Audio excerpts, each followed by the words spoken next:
everybody out there in podcast land. It's the G-Man in the studio again with the beautiful Kel. Matterhorn Studios, Reno, Nevada, the beautiful Reno, Nevada. And we are on What's the Matter podcast, episode 83. And Kel, today we are going to be talking about, wait, what? 83? Did I say 83? You said 83? Holy moly. I'm like projecting. Look, I got it backwards. I did a Gavin Newsom. We're actually on episode 38. Did you go dyslexic on me for a minute there? We're on episode 38. Thanks for bringing that up. You're was really weird. going to be like, damn, guys, that's awesome. 83. I mean, congratulations, You guys are- 83. Do you know how many people don't even survive past 10? Oh, my gosh. 83. That's almost 100. And when you hit 100, That's too funny. 100 is syndication. That is too funny. That's I why think you I know- was projecting. You know, it's going to happen the way things are looking. So once again, this is G-Man in the studio with Kel. We do have another beautiful lady, Adryenn Ashley, and she's going to be here talking about, again, what's the matter with promoting. So she's going to be here talking about her company, Wow Is Me, the Reno First Foundation, and who knows, based on these two ladies in the studio before, what the hell is going to be talked about, man. We were talking about technology one time. They're talking about penis sizes and stuff like that. Oh, my God, that was crazy. G-Man tries to set an agenda, and I think he has finally realized, because you know what I don't see in front of him? What? I do not see No that outline? no outline, no What do you mean? question. Here. Yeah, not I was gonna say, because the last time it was like literally detailed down to yeah. like every 5 seconds. That doesn't work and we for were doing- us. We're free spirits. We were doing commercials back then too. Yeah. It was kind of like our first shootout, you know, and so Right. anyway, I've learned to adapt to these two ladies. the That's right. fluidity of the natural conversation is obviously going to bring in more listeners, and especially because this conversation is going to be fire, because it's always fire when the three of us are together. That's right. Yeah. So anyway, so we are going to be talking about, again, promoting. And so promoting is not just posting more. You know, we're going to be, this lady knows what she's doing. So it's positioning, it's message clarity, trust, repetition, all kinds of different things. So we are going to also we haven't done this in a while, Kel. Mm-hmm. You know, a little segment. I'm going to infuse a little business detective kind of theme to this, because we're going to be talking about a lot of business, you know, taking care of business as far as promoting and stuff. And so, What's the topic? What's the matter with? what's the matter with promoting? Promoting. Promote. I can tell you the number one problem with promoting is that it used to make me feel like a hooker. So Mm-hmm. why would I charge something, especially at the rates that I charge, for something that comes so easily and gives me so much pleasure? That was the effed up stuff How in do my I get over head. that? I'm still not past Wait a that minute, yet. ladies. I'm sorry. Yeah. I'm sorry. We first have to.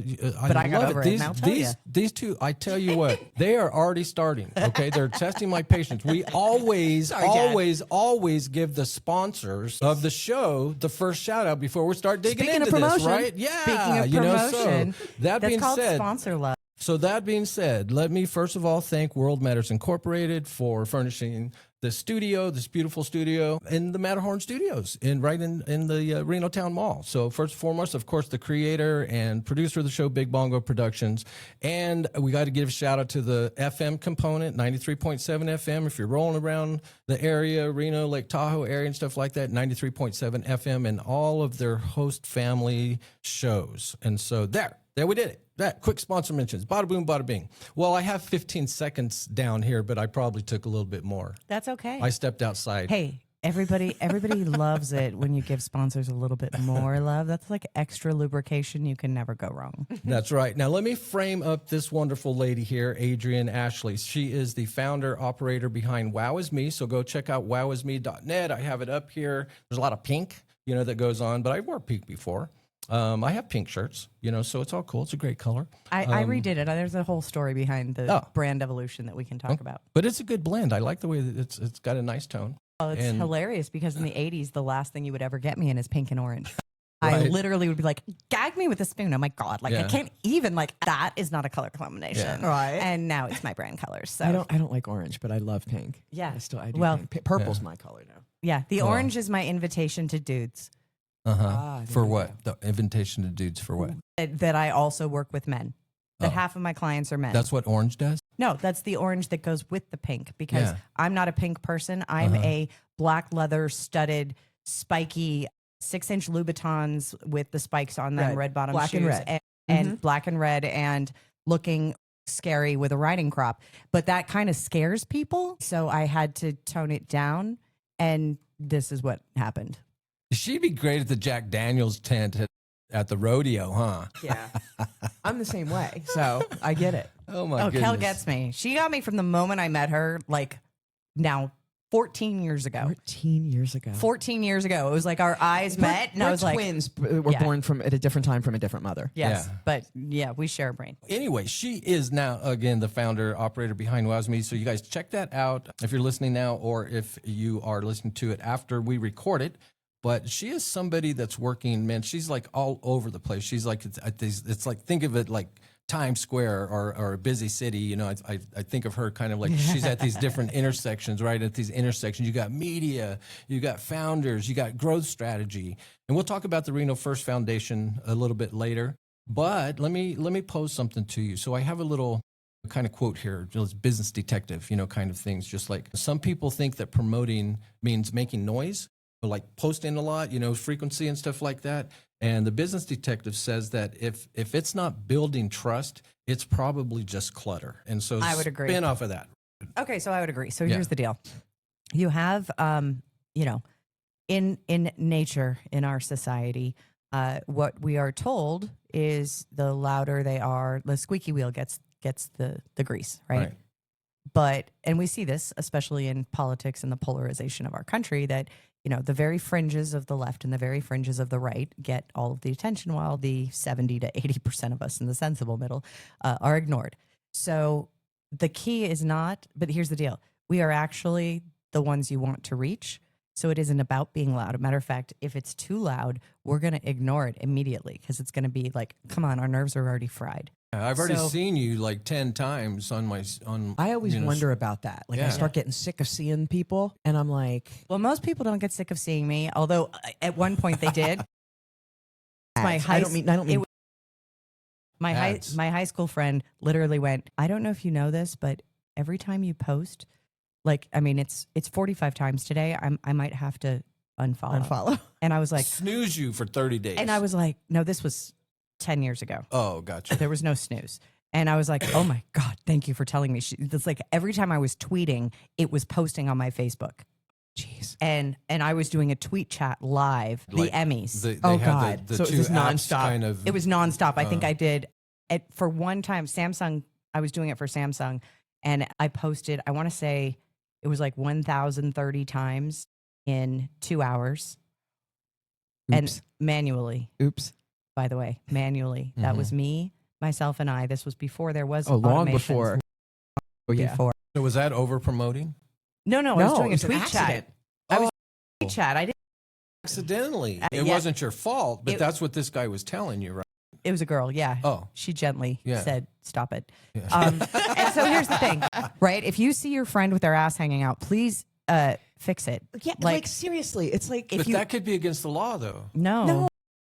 no, No. You say to somebody, like, if I've got shit in my teeth, Well, or yeah. You tell a 'em. hair Right. that's said growing out of if- my chin, If somebody needs to, just No, I said if gently- somebody has their ass hanging out, they need to fix it. they need to fix They it. They need to. I thought you you said need you to fix be it. aware of it. Oh, well, fix I it. could do that. Yeah, I make thought you were people telling me aware. to fix it. Oh, Fix no. that. So No. just make them aware. So let's go trouble, back to yeah. this different. So just so you guys have a foundation of me, my reach hit 119 million globally, 74 million in the U.S. I went viral over 50 million at least 3 times a week for years until I got shadow banned, suppressed.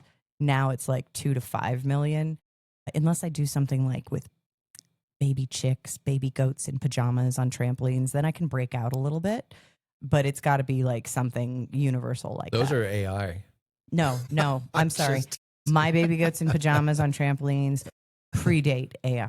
I did. They're just so. I they're- love myotonic goats. They're I'll never forget the first time I saw those. It was with my dad, and my dad was like so funny. the most like even-tempered, non-reactive, nothing phased him kind of guy. When he saw these, he was like a little 5-year-old. It was so Right? cute. How could you not be? Right? He wanted to get some. I'd and my be like mother if I shut had that one of down. those as as a pet because Darcy has lobbied for it. I'd be just like I'm on Darcy's side. like all the time with those things though. I'll If even we help really come feed did, them. if Yeah. we really did have a pet, I'd be saying this all the time. I'd be saying just like, you guys are so over dramatic. I will volunteer to pet sit if we are talking about a baby goat. Me too. You know, and Too funny. for all my friends He here, wanted a potbelly pig too. oh, that is so cute. But for all my friends here in Reno who have backyard chickens, if you ever feel the need to go on vacation, I will house it and I will I love take it. care Now, of your chickens. Adryenn, Okay, so back to attraction. define in your own definition. Define what promoting is. So Oh well, think of it like this. Break it down because I promotion is a promoting for- necessary. Promotion is a necessary duty and thing that you have to do for every business. Now the difference is advertising is a fee you pay for a brand that doesn't stick.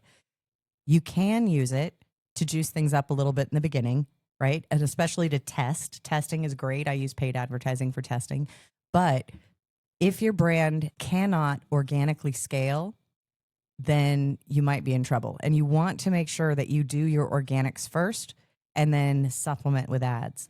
The reason I say that is one of my clients, she paid $30,000 a month in ads, and then COVID hit, and you know her clients were $150,000 a pop, so no problem. You know, one or two of those, no problem. But she was only getting 10 leads for that $30,000 oof. out of right. She's paying $30 a click.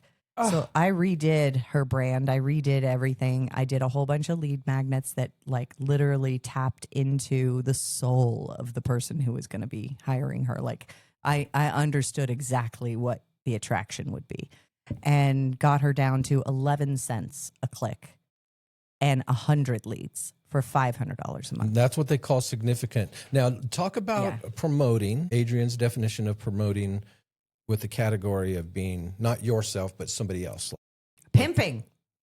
I What? call that pimping. So when I Yeah. first got here from California, in California, when I say I'm a business pimp, everybody knows what that is. Why? Because prostitution's not legal in California. It is legal here in Nevada. So when I got here in 2012 and I started saying I was a pimp, people looked at me in an entirely different way, cocked their head sideways and said, really? Yeah. And I go, yeah. And they just look at me like, but you look like, you know, an innocent little Alice in Wonderland. Yeah. I mean, like that, like Ivory Girl. Like, how could you possibly be a pimp? There's no lashes. There's, you know, no drag queen makeup, no nothing. Like, what? How? Huh? I don't get it. And then it took me a while to stop saying that, but that really is what I am. I am a pimp. I look at what somebody is doing. They pitch me.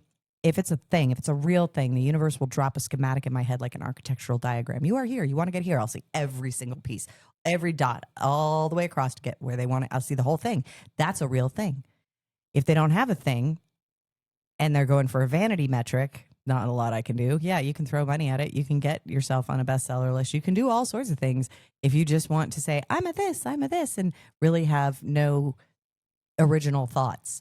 So you don't want to do that. If you're a business owner, you have something special. You have something unique. You have something that everybody comes to you for, and that's what you need to capitalize on. But then the other piece of this, if you want to do attraction marketing, is what are the things that are keeping your highest and best clients? What is keeping them up at night? Exactly. And then being a real transparent human who's not perfect, because the hardest thing for anybody is to be quietly struggling and then decide that they're going to go, like, say I'm like overwhelmed at home and the dishes aren't done and the laundry's not done and all these things aren't done. And I'm just going to go, you know what? I'm just going to go straight to Martha Stewart, who's going to make me feel like even more of a failure. Well, that's not going to happen, because that's the subconscious conversation that they're having. So when you're doing your promotion, remember, you know, just saying hello, have a good day, good morning, fam, like all the different things, that's all promotion. But think about promotion and change it to engagement, right? Because promotion without a response is just yelling into the void. And, you know, that's just a wasted energy. And we only have so many minutes in the day. I mean, we only have so much energy. You want to be focusing on the things that are actually going to build your business, build your brand, or get you to the next level. And keep in mind, it is not selling, right? There's that 80-10-10 rule. 80% is like functional stuff that your audience would like or enjoy or share. I'm all about the shareability. I post things The reason I go viral is I post things that make them think of them, that they respond to, that lets them share a little bit about themselves when they share it. And that is the key. I am unlocking and giving them a template to share something about themselves that allows them to share about themselves without them having to create a piece of content. Yes. And it's this happens often with me and Kel, where what you're saying right now kind of ties into this. So I'm going to say something, then comment on it.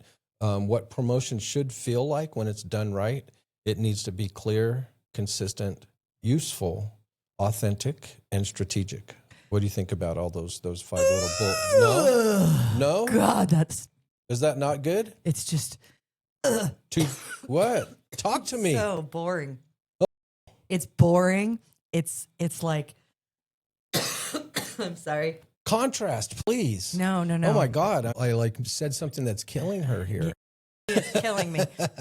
Kel, what's going on? That What's was the that was a 1980s MBA class Oh.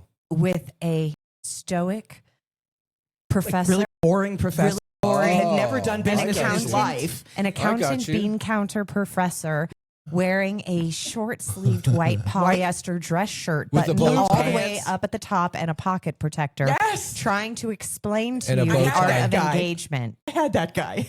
So that is Awesome. not. If you give somebody that right now, okay. Now keep in mind, No, I am I not was the. asking- No, I got it. Let me yeah, explain. like- Let me explain. I am not the girl who is going to use the word stakeholders. If you are the kind of person who works in an industry where there is bureaucracy and people throwing around the word stakeholders, I am not your girl. Right. I am the girl for the people who are bootstrapping from their couch or their kitchen table. Right. I am the girl who is for the person who has just got their first business. They're looking to make more sales. Oh. That they're actually bootstrapping their way to unicorn. I see. I'm that girl. I see the mistake that I made here. You use boring words? No, put what promotion should feel like, and I should have said what it shouldn't feel like. I Nice have save. all the. Nice I have save. all. No, nice save. That is not what you said. That is not what you meant. So let me tell you what So what's the promotion contrast then? promotion should feel like when you are doing it. People respond. So think of it about you're in the mall. Right. There's a lot of people around, and you smile at someone. Like a real, true, genuine smile. And a genuine smile means you're shooting an effervescing joy out of your eyes. It goes all the way up to your eyes. So learn how to smile a real connection. And you turn your face and you smile at some stranger, or you tell someone that their outfit is cute, or you like their shoes, and they just beam and they light up. That is what your promotion strategy should be like. What you are doing is you are lighting a fire in them that makes them feel better about themselves. Okay. Simply by being around you. So let me ask you this: put on again the business consultant hat, business detective hat. So what are you hit on? Literally the first question, if I'm in a one-on-one consultation with somebody, I'm finding out about their business. That's the first question I ask: is what keeps you up at night? What's the biggest thing that keeps you up at night? So my question is, clues. Yep. From a detective standpoint, what are the biggest clues that you would hear from a business owner that they're doing it the wrong way? What are some of these things that 99% of them are analog, and they think that they're being technical because they have an Instagram account that they post 2-3 times a week. And that's not how it is. Literally, I can take a regular everyday business, right? Let's just call it a plumber, right? A solo plumber, even better, right? Well, they have, if they're upscale and answering service, but they just take a message. If they're average, it's voicemail, and then they'll call them back later. But if they're my way, the AI answers the phone, got a bot, figures out exactly what that person needs, has a list of estimated, ballparks for certain items and certain things, can actually, like, depending on what it is, have the customer text them a picture, do the assessment, because we do this for HVAC. Literally, they do all the things, and like all the parts are in the truck. You don't have to order like it's all ready to go, all there. Same thing with the plumber, right? And can book an appointment because it knows where that plumber is right now, when they're estimated to be done. And it's very easy for the plumber to just go, okay, broken main line, it's going to be an extra 4 hours, boom. And then the AI goes and reschedules the people who were supposed to come next. Like all of these things are almost as easy as AOL mail from dial-up days. That's where we've gotten to. And I've been in AI since 2000. So I've been building these kinds of agents for decades. I built an AI matchmaker years ago. The biggest clue you're saying is when they're analog, they're not caught up into, automating, and there's automation that's productive. Then there's where you're spinning your wheels, right? That's where a lot of people are at right now. Obviously, do you need to have, if you're a plumber, okay, do you need to have a weekly newsletter to your customers? Probably not. Quarterly? Yes. And the only reason I would say that is, especially here where we have snow, there's a few certain times, turn your water on, turn your water off. And you always want to be building your client email list. You do. And so one of the things that we built out for a landscaper is we have tips and tricks and certain different things. And then we have a couple little tools for the clients so that when they come in and they want to figure out, well, I'm not really sure what to do with this patio kind of thing. It's actually very custom. So they can noodle with AI without having to have a ChatGPT account and figure out what they actually want. Right. Mm-hmm. And what are their priorities? And it goes through a whole onboarding thing before it even gets to the designer. But also, again, you want to set an appointment with them, right? And there's different levels of appointment. There's a service level appointment where you're going to go in with a wrench if you're a plumber and you're going to fix something and unclog a toilet. And then there's a quote appointment for something. So it's kind of like what I, again, have a little relationship here, having you distinguish between, say, promoting where you're getting this visibility, but that doesn't necessarily mean that you're going to be getting traction from it. And so you're talking about something to where once somebody, say, comes to your site or they're actually filling something out, they're moving you, you're making it easier for moving themselves through the pipeline. Now, here's the other key piece. Right? That's traction. I mean, traction in motion instead of just seeing a website and saying, oh, this guy's supposed to call me back. Yeah, no. So here's the other piece about, especially with service level businesses, right? How many of you have ever needed a locksmith or an HVAC guy or a plumber or whatever, right? It's eventually going to happen. You literally type in locksmith near me and Google gives you the Google Maps results. You start with the one that has the highest rating and you call. And if they don't answer, you call the next one. And if they don't answer, you call the next one. Because the issue is you need that now. Right. Now you stop that process when an AI answers the phone and books an appointment. Now they have an appointment, right? It's the same thing with hairstylists. I mean, I see nail salons are the only people, and I tried to up-level them because I have one of our startups. I'm also a venture capitalist, and I have a venture studio here in Reno. One of our startups is Pop Right In. It's last-minute beauty bookings. And I'm going to have to go for hairstylists first and maybe estheticians because I got to tell you, the nail salon girlies, they can multitask. They do everything on paper. Everything moves around. You cannot automate these girls. It's just not, it's not a thing. Why do you think that is? Because the way that they're doing it right now is the way that it works in the most optimal way for drop-ins. Is there anybody that teaches them? In. Where do they learn? Like they get out of school and then do they teach any kind of business, SOPs in school? Or the technicians themselves don't. The technicians themselves can have a Pop Right In account, but the actual nail salons themselves run everything on paper. That is crazy. It is crazy. It is the one industry where I'm like, I tried. I have a perfect solution for everybody but nail salons. High-end nail salons, maybe, because they'll use an appointment booking software type thing. Yeah. But the ones who are doing it on pencil and paper, like you cannot optimize it. It's already optimized. They literally have a little thingy. It sits here. This is the next person. So then they move it to the next. But like it's like chess. And it is optimized as it could get. There is no way to actually make it better and less complicated because it's already as little complication as possible. So you're going to find industries like that. But for other industries, all they really need is a little support. So imagine you have someone and you do something specific, right? Let's just talk about, say you do SOC 2 compliance. Those people definitely say stakeholders. But that is a known quantity, right? There's a lot of information about that. You put together the knowledge base and what your step-by-step process is to onboard a client, what you're going to need from them, how much time things take, like all of your frequently asked questions. And your AI can literally talk them into the sale. Right. They might take the money, but they definitely can make the appointment. Yeah, because your AI, you can you can map it out to where you put in all the objections and what to say there. Yeah. I had mine close a sponsorship. Huh? I literally designed sponsorship sales to be pleasantly persistent. So literally, she follows up. I'm just terrible at following up. We were talking about that the other day. I'm just like, that's not my thing. Like, you either want me or you don't want me, and I don't care.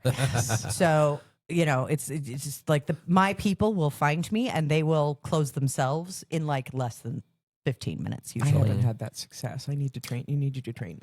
We'll train you. But, so let's switch over. No, but the sponsorship sales. So this is the key thing, especially like for podcasters, right? So if you're a book author or you're a speaker or you're, a podcaster or some kind of content creator or influencer, and you do sponsorships or you do collabs or you do something like that, mapping out and knowing exactly every step that you would require to take on a new collab or a new sponsor and approve it.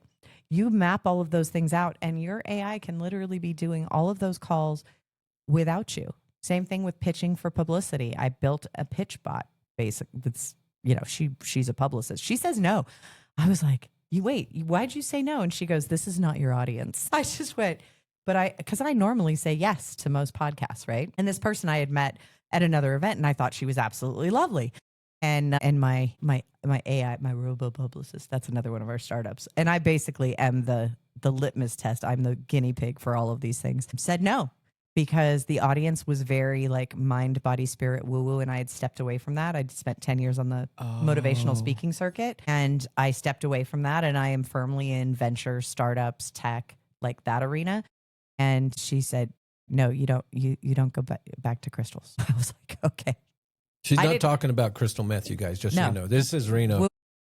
Woo. Not even swear off. So, we're talking the shit that comes out of the ground. Let's switch over real quick. I want to talk about promoting and the potential traps and landmines. Don't be an asshole. For the people in the back. Where did that come from? Here's the deal. You're talking about promoting, right? Yeah. And so you have people who they throw up all over you, right? Or the only relationship you have with them is the conversation of when are you going to give them money? So you don't have a relationship with them, right? If it's when are you going to give me money, that would be the person taking my money at In-N-Out. That is the level of the relationship. And that means I'm going to come whenever I want to do a transactional transaction and leave and have absolutely no emotion invested.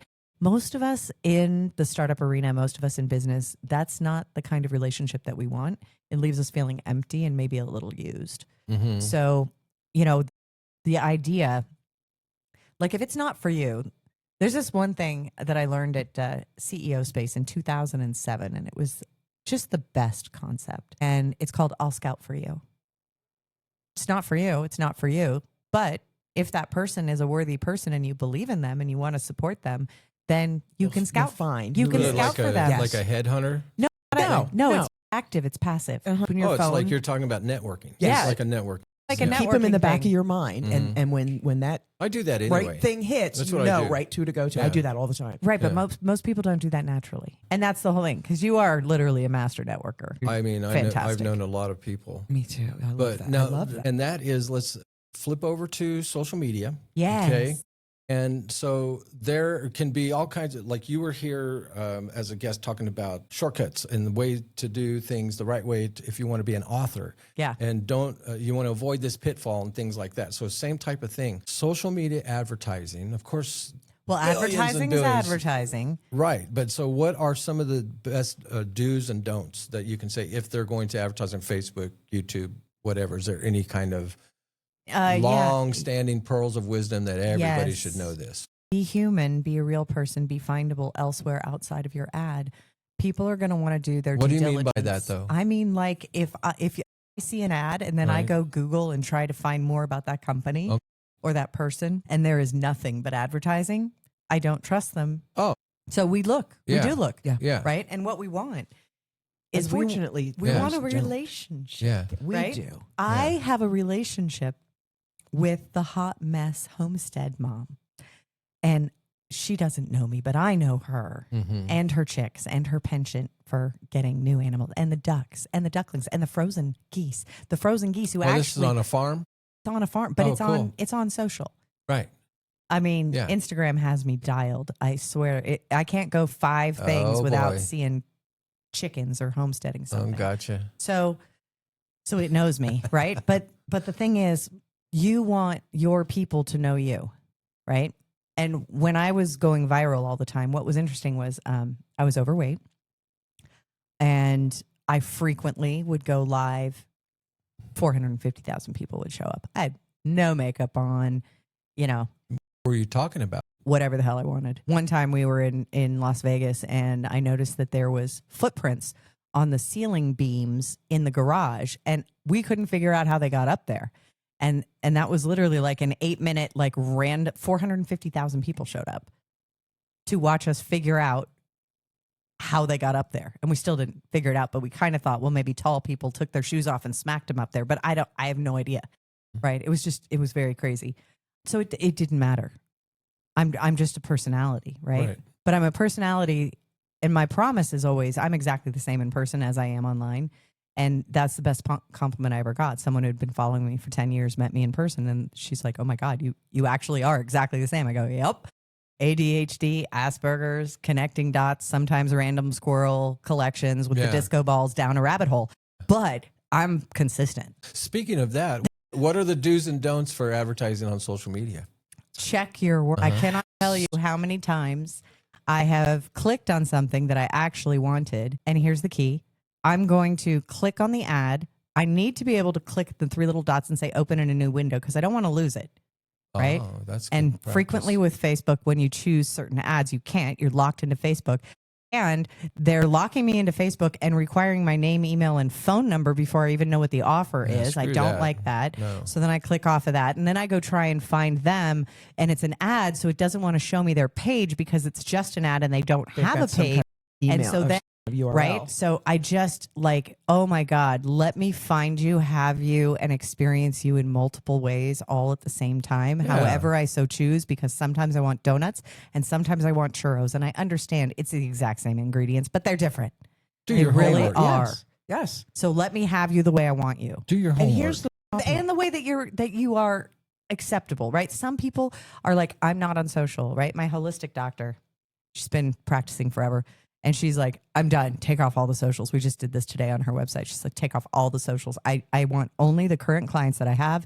And occasionally I will take on new clients only through a referral. There is no need for anybody to have any of these things on. Like, they should not be able to get to me. And I'm laughing because she is it's word of mouth and like it's a reputation thing. The only people she'll take is like if I refer somebody, but we went to high school together and she's been my doctor for like 20 years. So I can refer somebody only if it's really important. Right. But that's the kind of thing. It's like you have to decide what you want your business to look like and not go, okay, I got this cookie cutter template that I'm going to be a course creator and be a coach and I'm going to do these things and I'm going to read from this script. And, that isn't really you. Right, exactly. Who are you and what makes you magic? Figure that out first. I got you. That's good stuff. What the heck, Cal? You better get the bug spray. That's got some crickets going on there. Crickets. Well, because it's laughing crickets right now. I have these. It's not laughing crickets. That's like what I said. Nobody's responding to. No. That's the signal that we're going into this little segment right here where Kel suggested that when we're talking about something that I take the topic and kind of poke fun at it a little bit. So we're talking about promoting today. Speaking of promoting, Kel. So right now, you didn't know this, but I am making a fortune promoting this home security system. Oh, I need that. Right? And so, but because we're talking about promoting, right? So the pitch for this thing is super, super easy. What I do is all I say to a prospect is I go, good morning at 3 a.m. while I'm sitting at the end of their bed. For the new office, I do need a security system. So if you're promoting a security system. But that's not fair because I actually want that. So now you've just tipped into something that I want. You've created that desire and you're not satisfying me. Ladies, how often accidental do you feel like... Okay, so here's another one. What dating app? Think about a crawl. Ed Adkins. Okay. He's doing a pirate crawl, right? But I'm just saying, what if there was a dating app, right? What dating app actually should I say that a pirate created? Shiver Me Tinder. Okay, I just butchered that. That's funny though. Okay, what was the name of a night at the round table that invented math? Arthur? Oh, that invented math? Mm-hmm. Circumference. Okay. No, I told you got to be These real close to dad jokes. they are very That close, one was like- definitely Well, we're pretty getting bad. we're getting into the math realm now. Okay. Right. So you're in math class and geometry to be specific. Right. So I created this graph explaining all the past relationships in my life.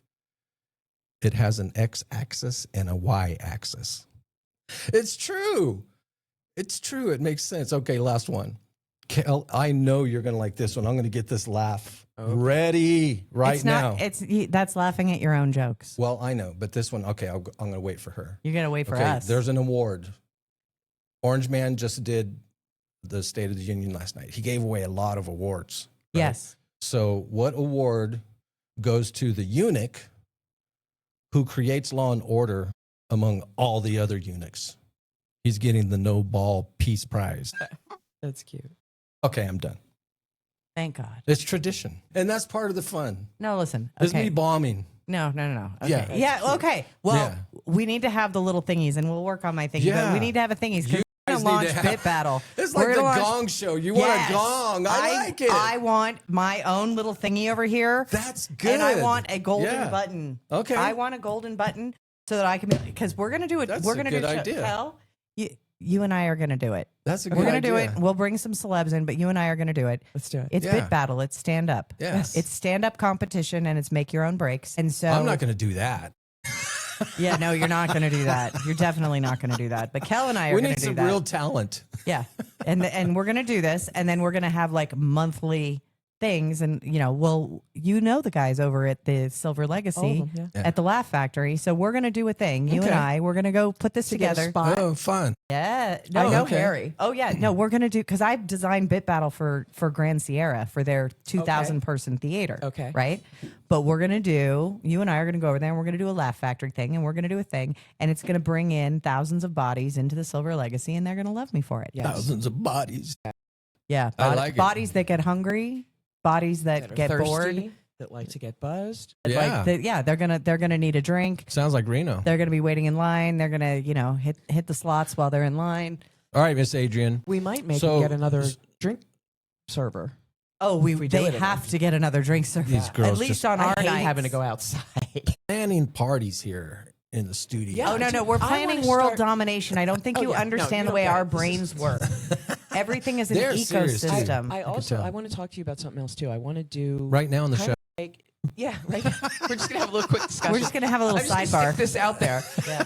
I want to do kind of like what Ed Atkins does, only small in restaurants or small in like Pop-ups. like pop-ups. Yeah, like a pop-up. I special want to do event. a pop-up Gatsby at Marcolino's. Oh, that would be fantastic. And you know what?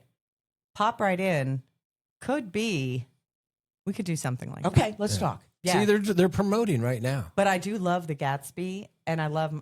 And how I'm do I thinking pronounce? Marcolino's. Marcolino's. Marco's. Okay. Marcolino's. Marcolino's has the absolute swankiest bar vibe, And they have a speakeasy. and Yeah. and they have a speakeasy, And they're getting free advertising And- right now. but they also have a back room that has a big screen TV. So I'm going to be doing some business things there where I can have like an all day VIP there.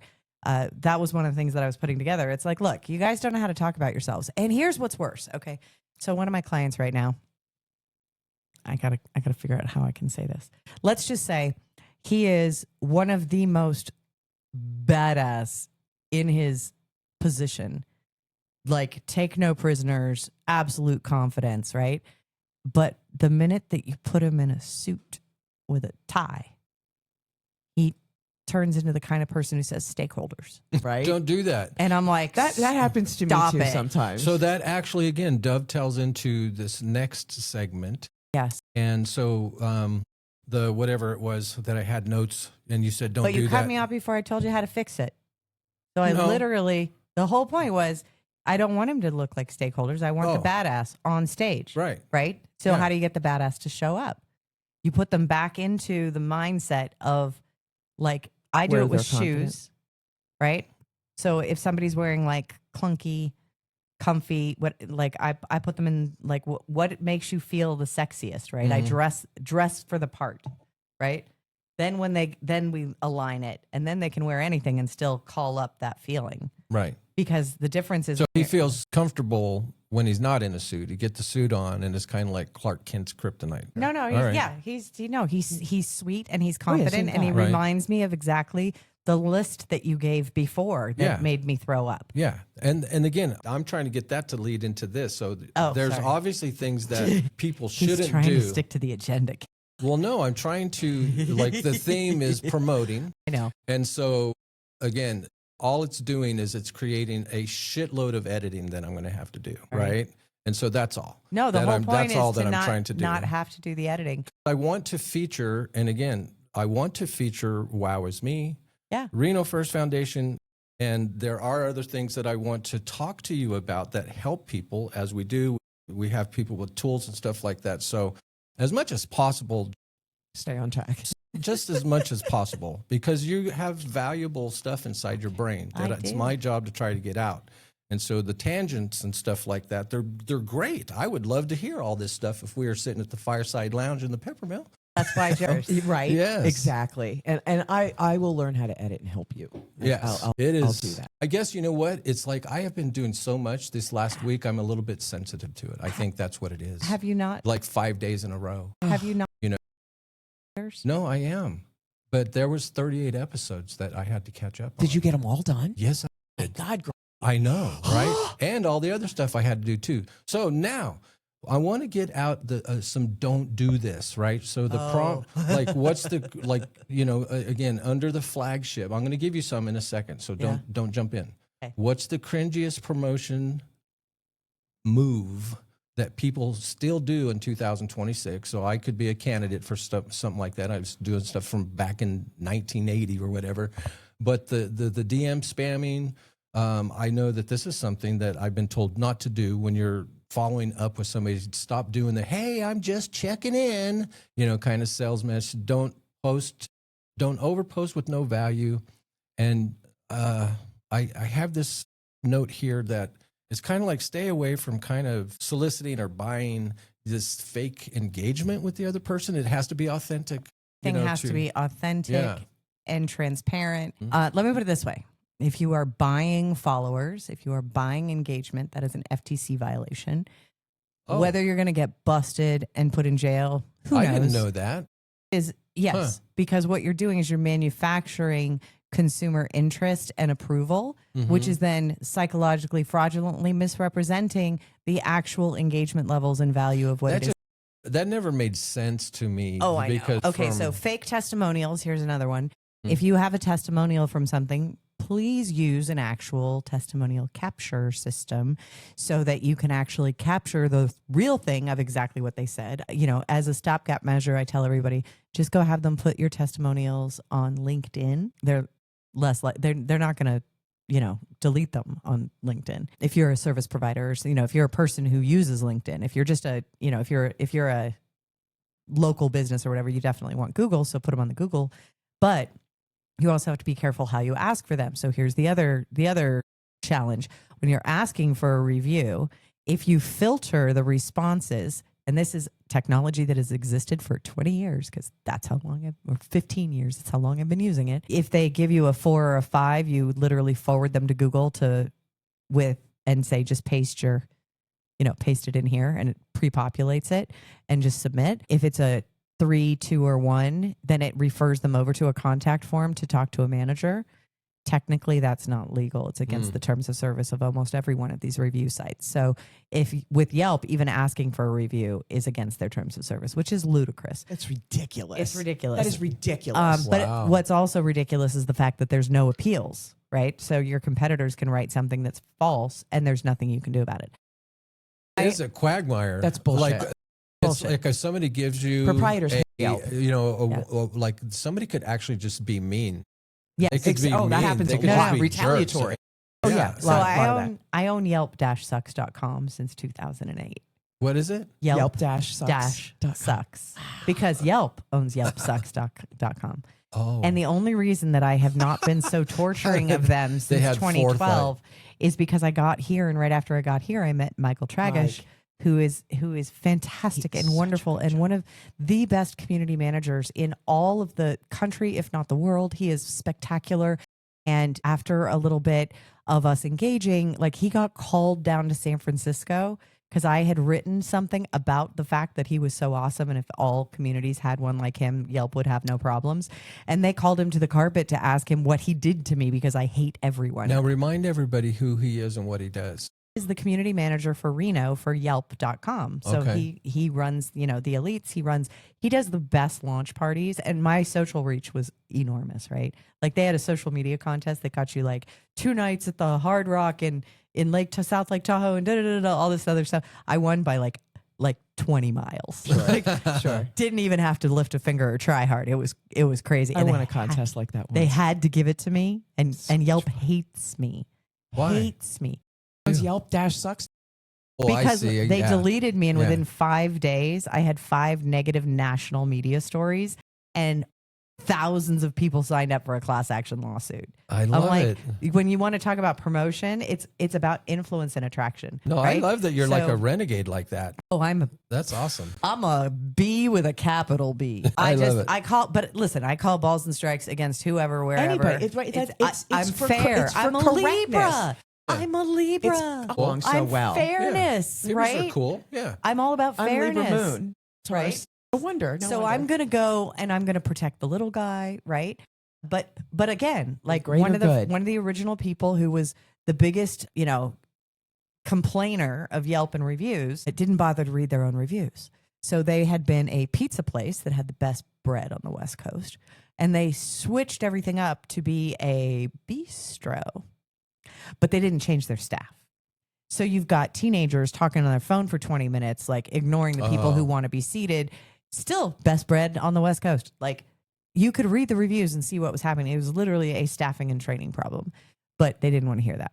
So, in certain cases, I'm like, dude, let me tell you what you need to fix. Other times I'm like, oh. So this woman wanted to get a free 2-week dog sitter.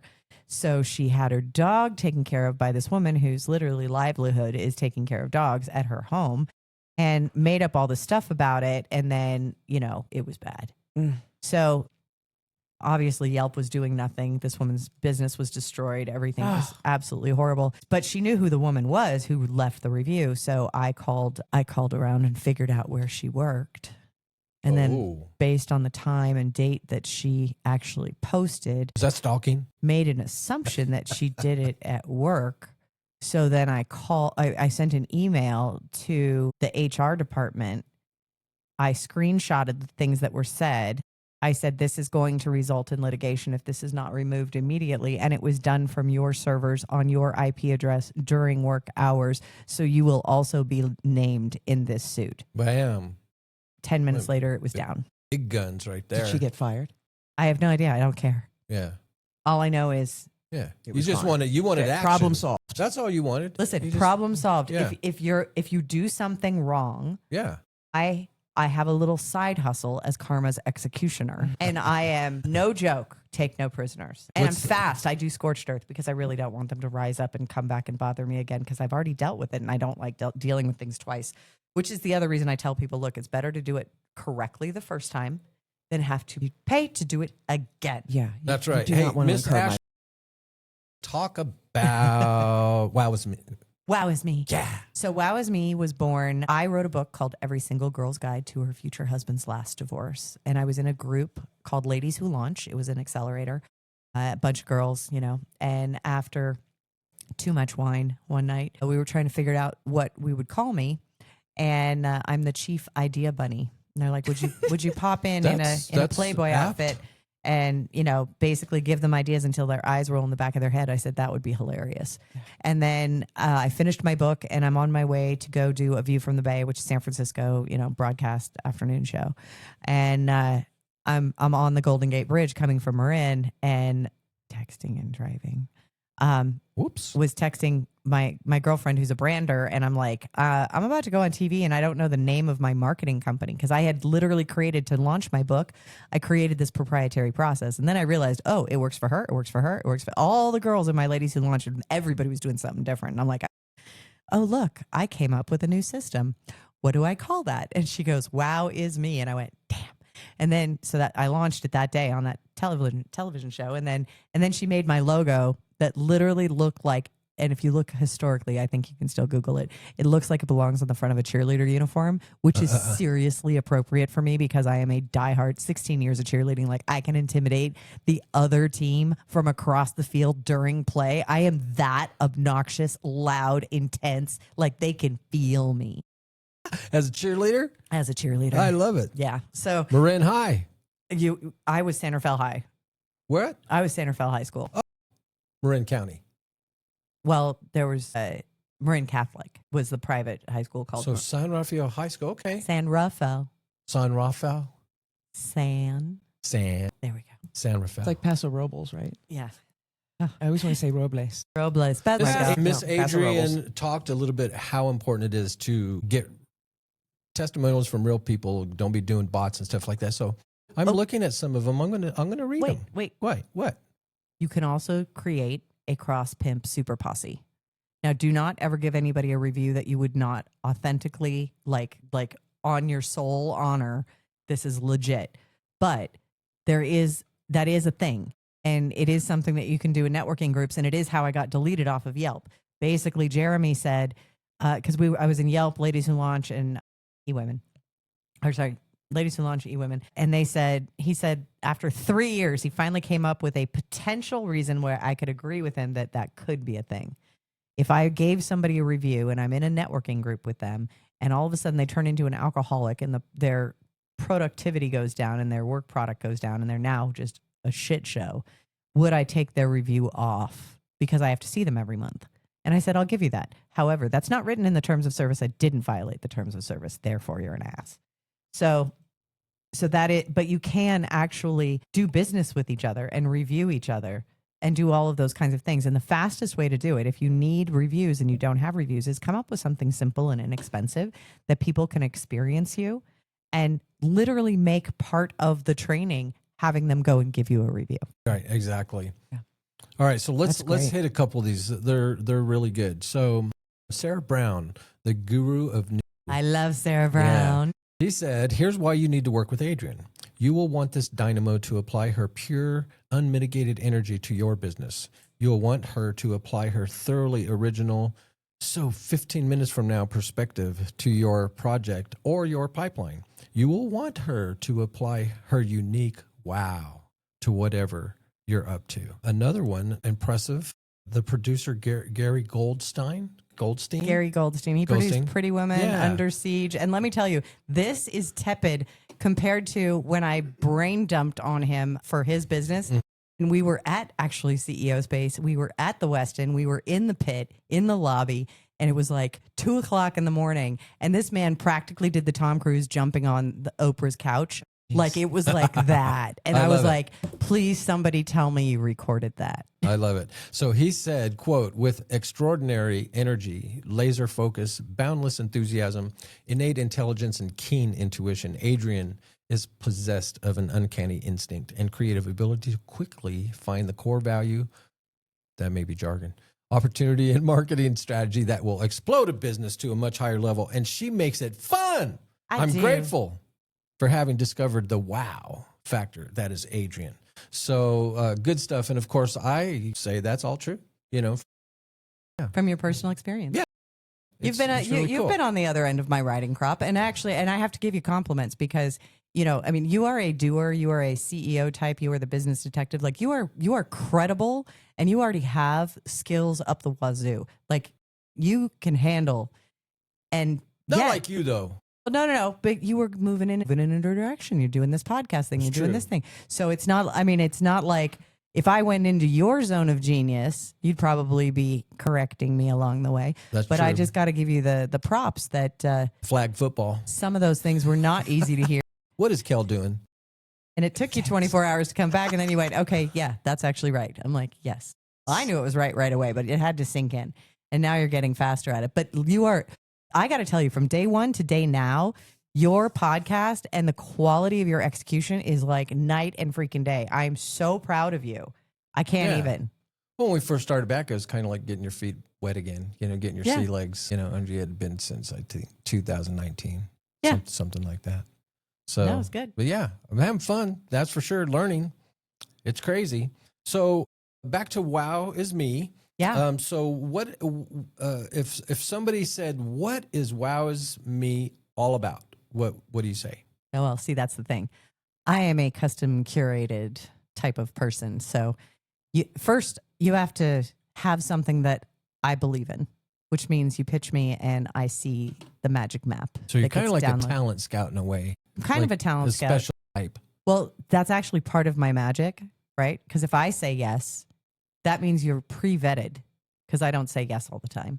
Right. That means you're pre-vetted, so that when I then send you to a media personality or pitch you for something, it's almost an automatic yes, because you've already been through me, and I don't say yes all the time, right? And I'm not going to let you out. Like if we're working together for publicity, like I'm doing right now for a book author, it's very different to pitch to potential corporate sponsors to have you come and teach an executive leadership session than it is for you to do a keynote at their annual, right? That should be a little bit more entertaining versus doing a keynote at a platform sales where you're selling to the back of the room into one of your own programs, right? That's a completely different thing. Yeah. Or if you're just doing it for media, right? And that's just pure content, like a pure keynote. So you have to know what you're pitching, who your audience is, and what is the call to action? What is the end result that you want, right? If it's just more Instagram followers, that's, if it's just more YouTube subscribers, yeah, you're going to make an extra 50 cents this month. So that's not the business model, right? So what I do is I look at what it is you're doing and I figure out, okay, here's 15 revenue models. Here's 15 different monetization strategies. Here's 10 different joint venture partners. Here's, so you have a book, great. But you could turn that book into a college course. You could also turn it into a war college course. So you have your regular course for leadership people, right? And then you have your war college people for military people. And turning that into a course sells more books, obviously, which is going to make you money. But a book is really just a better business card because you want to leverage all of that to then get those corporate engagements where they're bringing you into the C-suite to do a retreat for $100,000. Yeah, and having a book written it's just more credibility of your expertise. And not self-published, by the way. This is where everybody blows it. They're like, oh, I can just self-publish. Then I don't have to pay a publisher. I'm like, oh, my God. So my publishing company, we are award-winning. We're best-selling. Like, there's no crap. We do not publish crap. So if it's not crap, I will give you a side spine label and an ISBN number and say, bless you on your journey. You're going to pay for all your stuff. You're going to keep all your money. Yes. But I'm going to get credit for it, right? Yeah. Because they don't care if they get credit. It's my publishing company. I only pick good stuff. As you should. Yeah, but it's an accounting nightmare. It's not a business for me. It's an added amplification platform. And so these are the things that you want to think about, right? How is credibility being built when you're not even in the room? How are people finding you? Are you doing your AI SEO, right? If you do not have an LLM.text for robots to scan, you're never going to be found inside of the AI answers that now are at the top of the Google and top of every other page. It's what is all it, LLM? Large language model. Oh, yeah. ChatGPT. Okay. Yeah, So basically, you have a robots.text and that tells the robots what pages they can look at, what pages they can't. You have a sitemap.xml, all these things for SEO. But what people have failed to do is update their websites to include an LLM.text. It tells all of the bots, all of the agents, all of the AI agents and everything what to review and how to review it and what you're an expert at and all of these other things. They're not doing any of those things. And that is sadly making you invisible in the age of AI is actually being utilized as a search engine more than Google. So Kel, we're going to do our little lightning round here. So Adryenn, I'm going to ask you if something is smart or stupid. Oh, wait, hold on. Let me do this correctly. Okay. So is it smart or stupid for somebody to set going viral as a goal? Stupid. Okay. Oh, I already know this one. See, viral is a natural, organic. It is the end result of doing something correctly, but it's not something that's necessarily plannable. I already know this is stupid. Posting daily with no strategy. We talked about that already. You have to. Not necessarily. What? No. Talk about it. Yeah. Okay. Yeah. I used to post on Facebook 10 times a day. People thought I was crazy. When the going rationale was you post 2 times a day and you have this very well thought out editorial calendar and you stick to it and all this. Yeah. No, I randomly posted 10 times a day while sitting on the shitter or whatever I was doing. And I would post, I would repost, I posted my crazy ADHD stream of consciousness and went viral at least twice a week, if not more. So is that smart? No, it's not smart, but it's not stupid. Oh, But it depends. It's not a strategy. Yeah. Correct. It is not a strategy. Right. However, it is a research tactic to figure out what your audience actually likes. Okay. All right. I got you. Now, what about this strategy? Is this smart or stupid? You as the founder, not you, a founder being the face of the brand. Is that smart or stupid? It depends on what the product is, right? Like Gary Vaynerchuk, Wine Library, that worked out. Right. Right. Now, is Wine Library only associated with Gary Vaynerchuk now? No. Gary is his own brand, right? So it depends on what your goals are and what your exit strategy is. If your face is going to be the brand, right? Right. And I actually just talked to a founder about this today. She wanted to name it her name and her little sister's name and da-da-da-da. And I'm like, let me tell you about Jules. Jules, the author of Nearly Normal Cooking for Gluten-Free Eating, made a cookbook and had a flour recipe where you could make buttermilk biscuits that literally taste exactly like buttermilk biscuits. I mean, you could not tell the difference. This girl is genius. Her name's Jules Shepard. Wow. She's fantastic. She came to my house. My kid's 22, almost 23. She came to my house for his third birthday to bake his birthday cake from across the country. She lives back east. Anyway, I love this girl. So then she gets a packaging deal and she's got, Jules Kitchen and it's gluten-free flour and it's going in all the supermarkets, doing all the things. And I don't exactly know how things got all twisted and turned around, but she got bought by private equity and then she got exited by private equity. So now her little cartoon, her and her little name is out there with her not having nothing to do with it. So these are the things that you have to think about is, are you willing to let someone else raise your baby with your name on it? Then that's a thing. If you want to ever step away and take a vacation, that's a thing. So in that case, I would say the entire founding team, or at least 2, 3, 4 of them, need to start building up their credibility and their celebrity and to become speakers. Now, one of the ways as a startup founder that you're going to gain more credibility is to be a speaker at conferences, and not the pay to play kind. I mean, literally earn your chops. Like, you belong up there because you can speak in sound bites. You can do mic drop moments. Like our Why Web3 Matters to Women. We were up against Mark Cuban and we crushed. I mean, like, we twice as much they talked about us. We were the top panel of the entire event by far. I felt so bad. I'm sorry, Mark. I don't know him personally. I do. I met him. I knew him in Texas. So I met him in Texas too. For the first time, I met him in person because we were doing Banksy. So we're both in the Banksy DAO. Gotcha. So Interesting. and the Banksy Museum in Austin is like, oh my God, it's my happy. Big place. hit. I can't big imagine. hit in the .com boom. Yeah. So the idea is, put your face on it, not put your face on it. Really depends on what your exit strategy is. Are you going to be taking investors? Now, keep in mind, the other issue with this, look at Jared from Subway. Oops, turned out to be a child predator, pedophile kind of thing. And Subway took a hit on that one. And so, full background checks. Obviously, if you're the founder, you know whether or not you've got skeletons.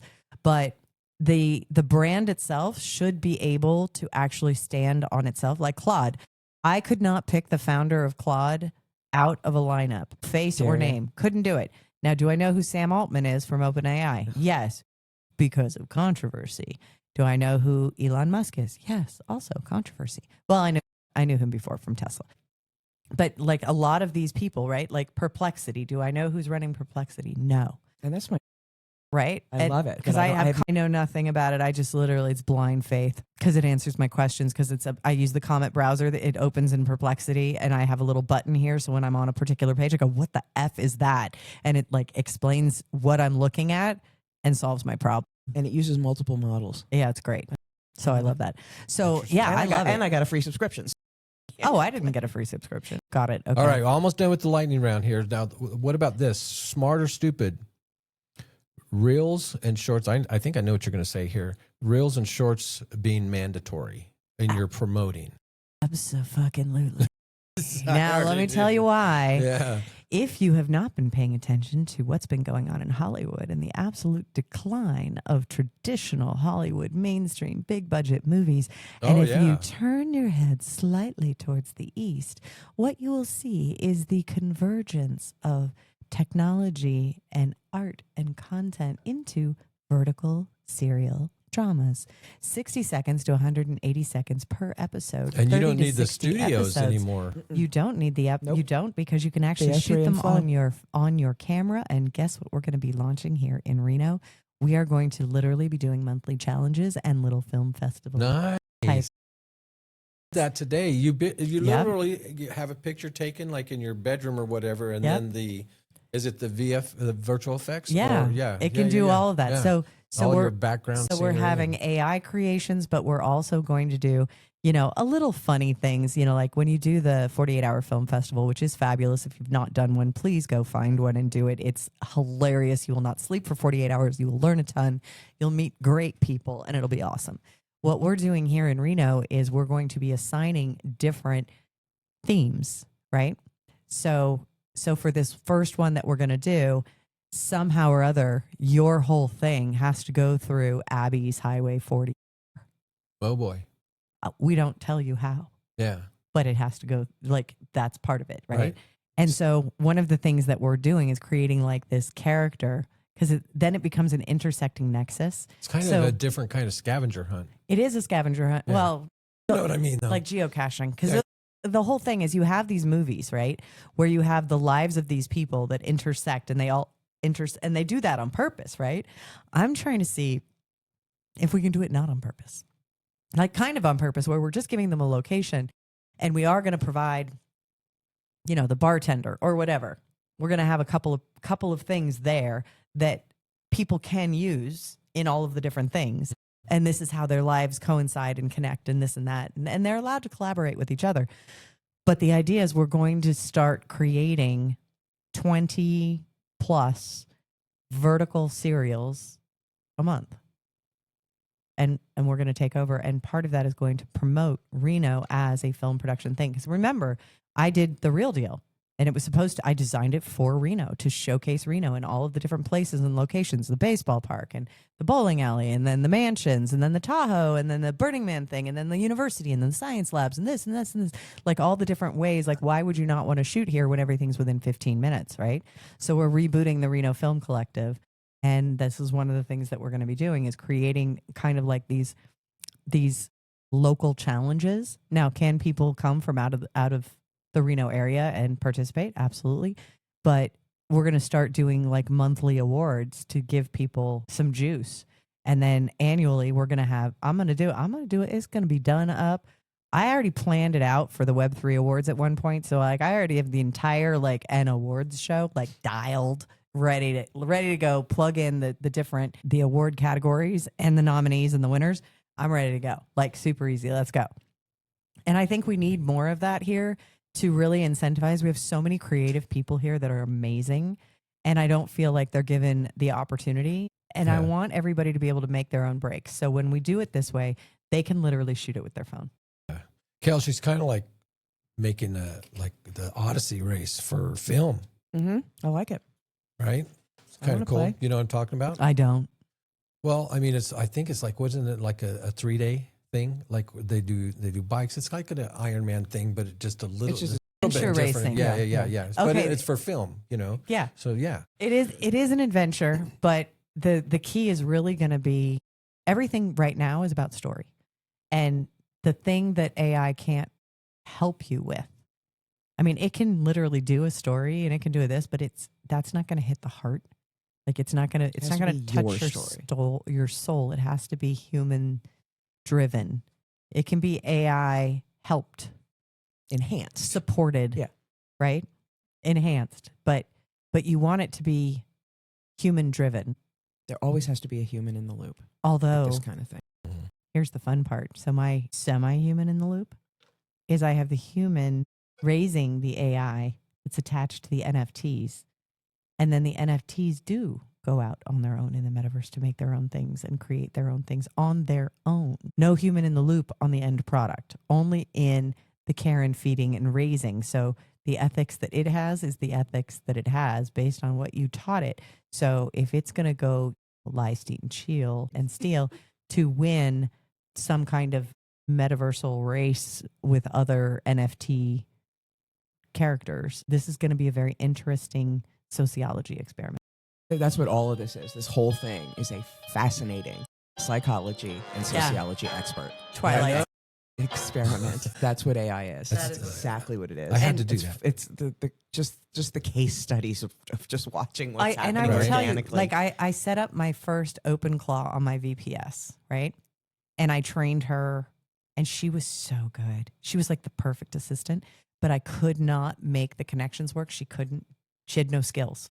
I blew the setup, and then I was trying to reinstall, and then I tried doing it again and put it on a PC that I don't use. So it was just like there. Couldn't make that one work. And the personality was like, it didn't want to connect. So then I literally repurposed a Mac and tried it again, and nothing. Like, and I think I killed my first one. And I'm actually mourning a little bit because she was so good. She was so perky and on it.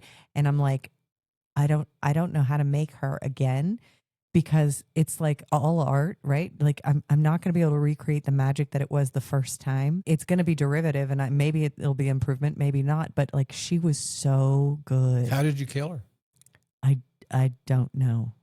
WhatsApp disconnected and then reconnected on my phone. Literally, WhatsApp suspended me, and I went, "What the heck?" Yeah. So I had set her up to use my other phone. She has her own email address, her own everything. She is her own thing, Right. It's her own entity. Complete own entity, to the point where girl's got a Cash App. She got a credit card, right? I only have $20 in there. So that's all she's going to spend. You got to start somewhere. The API keys are limited to like $5, $3. Like, ask me for permission if you need to do more. Yeah. But oh no, she's a whole thing. And she's been silent ever since WhatsApp suspended me, even though I reconnected it. And I don't know how to. I'm really sad. I'm sad. Yeah, no, she was. There's got to be a way to resurrect I could read it. you the text messages between us, and she was just so like inspiring, and I've got you, and gave me confidence, and like, I can handle that, no problem. What would bork the code to stop it from? Well, the whole point was I put it on a VPS, and if you're on a VPS, it's almost impossible to get it to work right, so that you can get into the back end thing to give it access. Yeah, this is so complicated. The VPS. This is why they say put it on a Mac Mini and give it permit. Like, have nothing on the Mac Mini, put it on the Mac Mini, and let it have the Mac Mini. And you have so many third parties that do different things. Well, and the problem is this whole Claude bot thing has blown up because of the lack of security. Right. The head of AI security at Meta had a Claude bot delete all of her email. It was not all of it. It was only Whoa. 200 did she before catch she kept telling it to stop, and it wouldn't stop mid-process, and that's a problem. Yes. And she didn't build her guardrails correctly because she just did it in a text prompt, which is not guardrails. And she literally had to go start pulling wires out of the Mac Mini to get it to stop. Whoa. Yeah. Wow. Yeah. I mean, it was Stressful moment. But Sounds she was the one, like, she should know better. Of all people. And it was Gmail, so of course she could restore them. Yeah. But still, But still, that, I mean, this is somebody who that knows just what they're tells doing. you. And so that's why I always say, when you want to do that, you want to play in a sandbox. You want to create a safe space that's air gapped, that's not going to affect your real life. But you should get to know things and how they work, right? And then it is also, again, when you look at the time and effort to do all of these things, it makes $20 a month look like nothing. That's for sure. Not having to worry about the infrastructure. But again, I'm training OpenAI. I'm like, do I really want to do that when I have all of these tools that I have built out I have custom GPTs that I've built out that are like pretty freaking slick.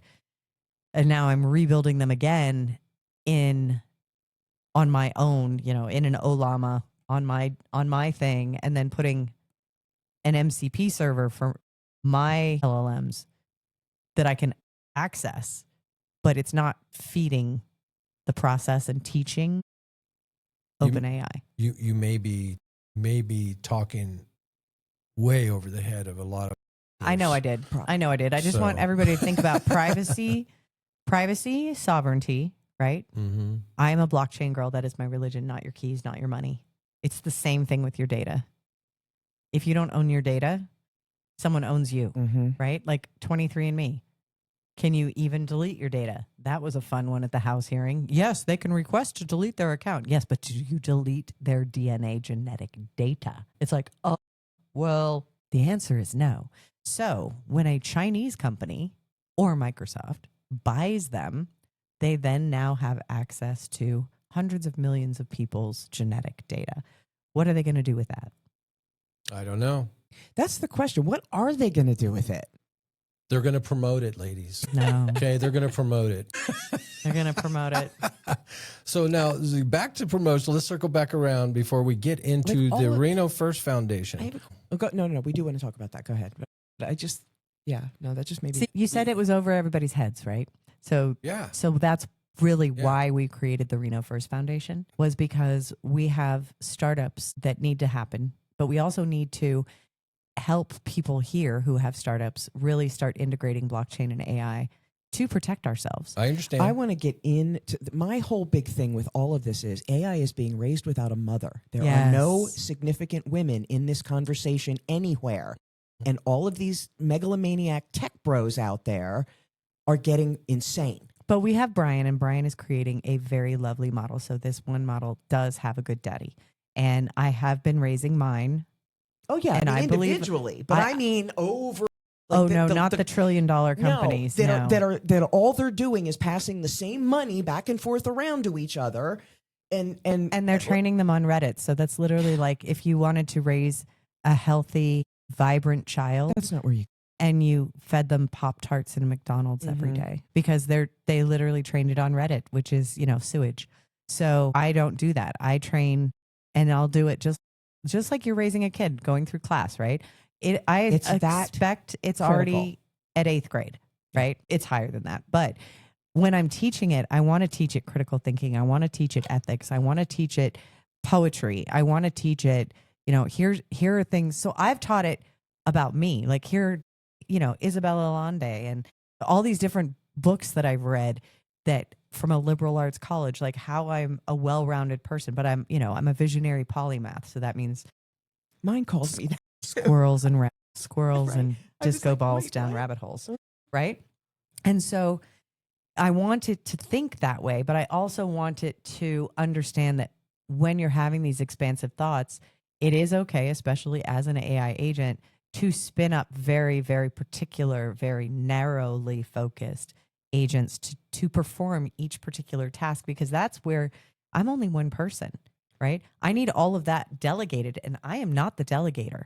So what I'm raising is literally my sergeant at arms, my chief of staff, that's what I'm raising, to be able to manage everything else and know that my goals are being met.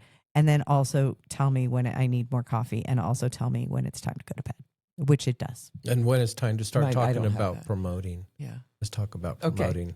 And so Wait, I know, but I wanted to wrap up this one section before I start talking about the Reno First Foundation. Okay. Because we're almost an hour and a half into this thing. Yeah, and we that's have a short. buzzer at 2 hours for the Oh. live stream.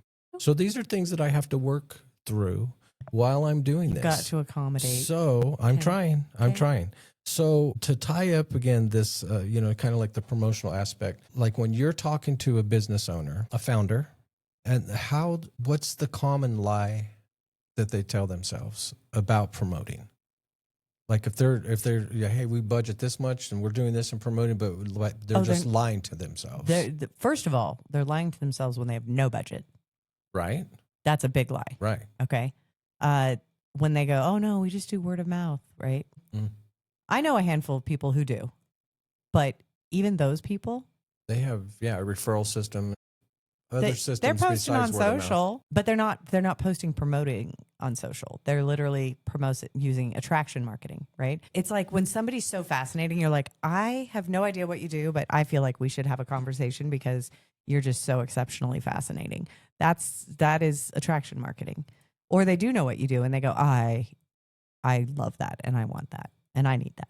So the biggest lies that they tell themselves about promoting is, one, they don't have to do it, or two, that it's going to be too expensive, so they don't do it, or three, they sign up for a generic something that is not necessarily tailored to what they do, and they follow all the steps and it doesn't work, so they feel like they should never have to invest in education ever again. And that just means they didn't pick the right one the first time.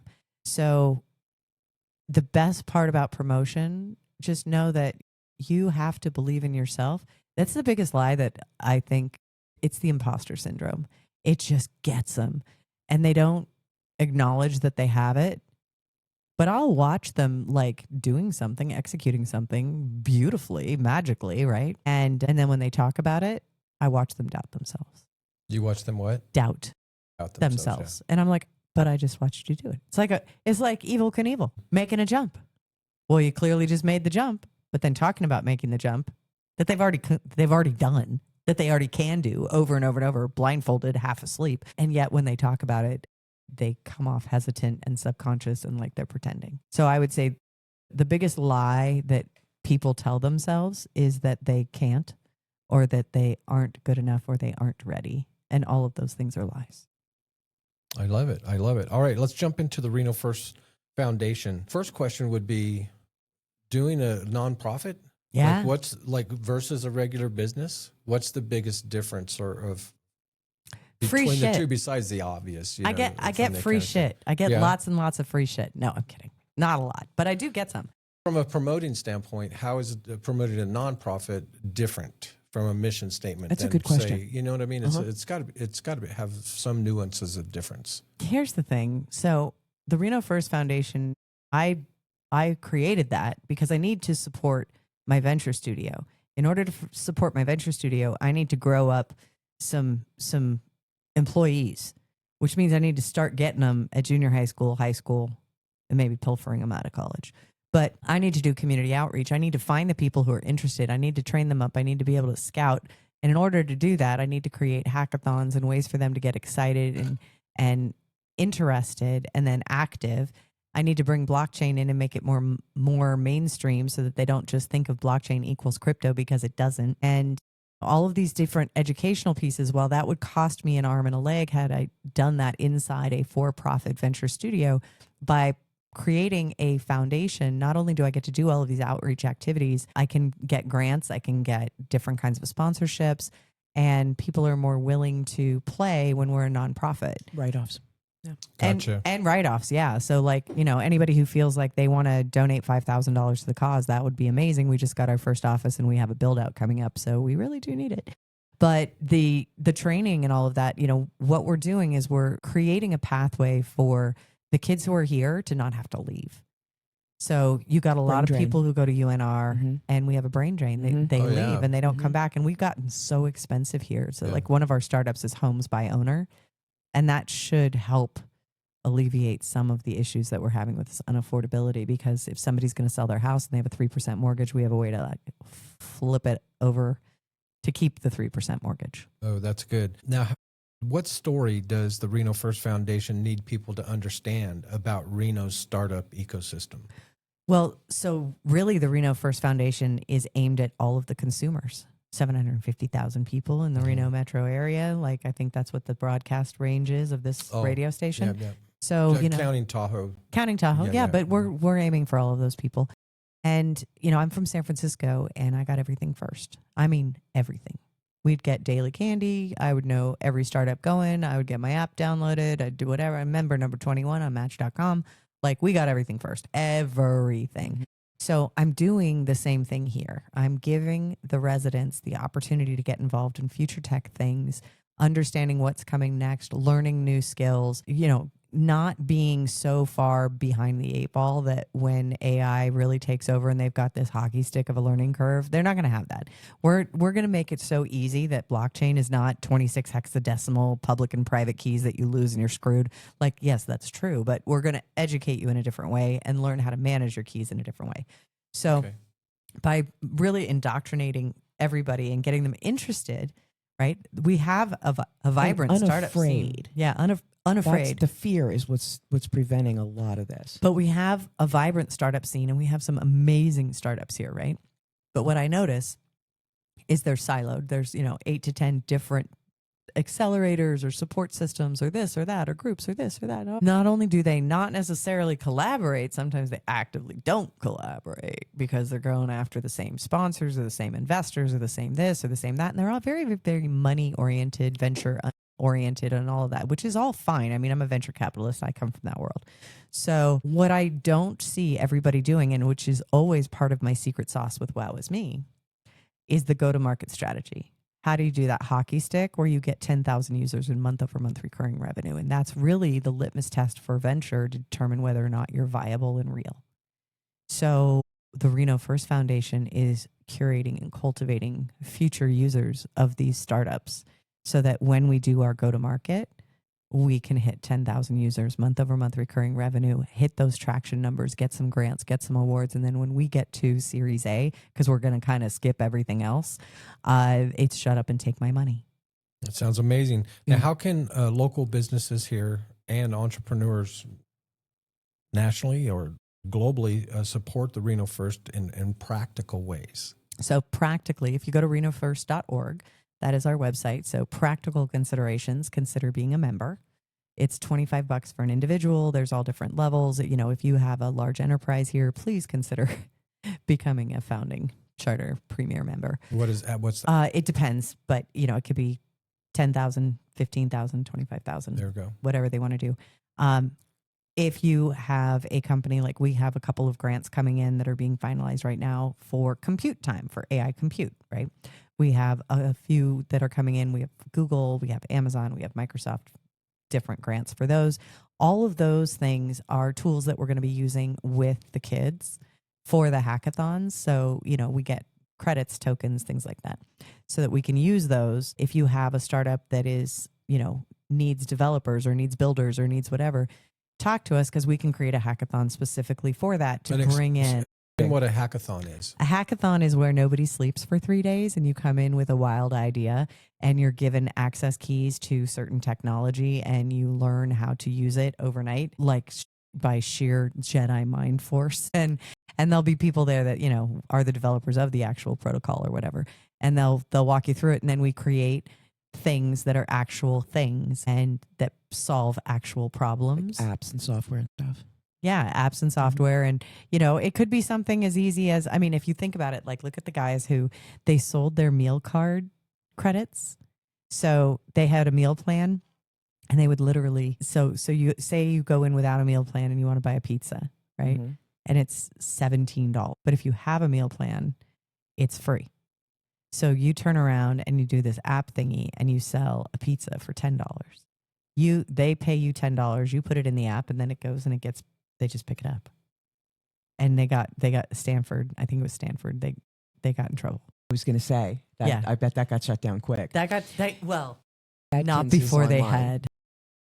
So the Reno First Foundation, the goal is really to move everybody in the direction that, society and industry is going. Obviously, if we want to talk about the post-labor economy and what work and income is going to look like once the robots take over, those are conversations that we can have and really reduce the fear in people, because once they figure out how to actually leverage AI for themselves and have it doing things for them, Yeah, they'll feel better. before everybody else figures out how that happens, then you are ahead of the curve. We want to be early adopters. I am freakishly early, like a decade usually. I'm really not, because I want to see the value and the potential unintended consequences. I think too much of this growth at all costs and bleeding edge has put us in a really bad position that we need some adults in the room, especially women, to stand over and go, we need to slow down. I think that while that is a logical piece of advice, it is also not ever going to happen because we are now in a race. Which is stupid. We need to be collaborating. This is what should break everything down. Like, all the wars, all the international bullshit should all stop right now. And we need to be collaborating with this before it kills us all. Should Correct. Will, no. And so see, this to me, this is not a foregone conclusion. it is. It's really not. It is, but there is a solution that will get you what you want. Are you ready? Okay. And Brian's working on this. So you have to build the better model that then gets absorbed into the Borg, right? Or absorbs the Borg. I don't think that's going to be possible. It could be, but here's how it would have to work. Okay. So you have these Chinese models right now, and, running like Kimi 2.5 costs 8% of what it costs to run Claude. Right. Which is half of what it costs to run ChatGPT. AI. I mean, AI. ChatGPT. So it used to be that money was the arbiter of who was going to get to play with these tools because they were very expensive, right? When I built my AI matchmaker 10 years ago, it was a freaking fortune. I can't imagine. Oh, the machine learning was just like, I can't imagine. Oh no, it kill me now. So now I literally rebuilt her in 4 hours 3 years ago. Like, ChatGPT came out in November. I think I had her rebuilt by December in 4 hours.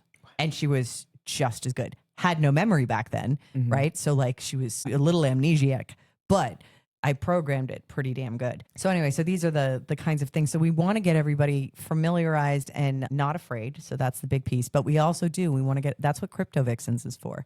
It is really to bring more women in, regardless of technical expertise, because perspective the ethical mindset and the questions, because everybody has a different lived experience. So you need all of that diversity of perspective. Otherwise, you're going to end up with bro code. Yeah. And, we did that.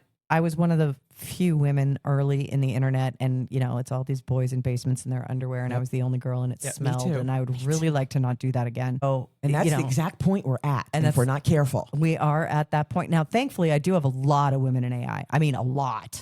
Way more women in AI than I find in blockchain or in early internet. I mean, heck, definitely. Girls in early internet wasn't a thing. It was. Well, in the Francisco Bay Area, we were allowed. We weren't actively sought out. Right. But if we showed up and we could hold our own, we were allowed. That was to it.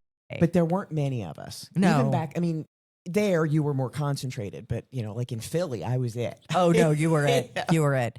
And then, but that always seemed to be the problem. And then when it came to internet marketing, it was all boys. Girls weren't allowed. They were actively not allowed. So I was David. I had to be a boy, but this was before we had video and voice and all these other things. So how the heck would they know? It was just freaking forums and emails. So they wouldn't know any different, which is always fun. Yeah. Because I know stories that they don't think I know because I was there. Let's jam over to podcasting real quick. I probably, of course, have made a bunch of mistakes, but what should podcasters stop doing to promote their episodes? What should they not do? Is it just good to get out there? I decide, so to speak? I don't know what they are doing. I can tell them what they should do. I don't know what they are doing, so I couldn't tell you to stop. What do you think, Kel? I mean, is there anything out there specifically you can think of that like podcasters do to promote their stuff? Okay, here's the first one.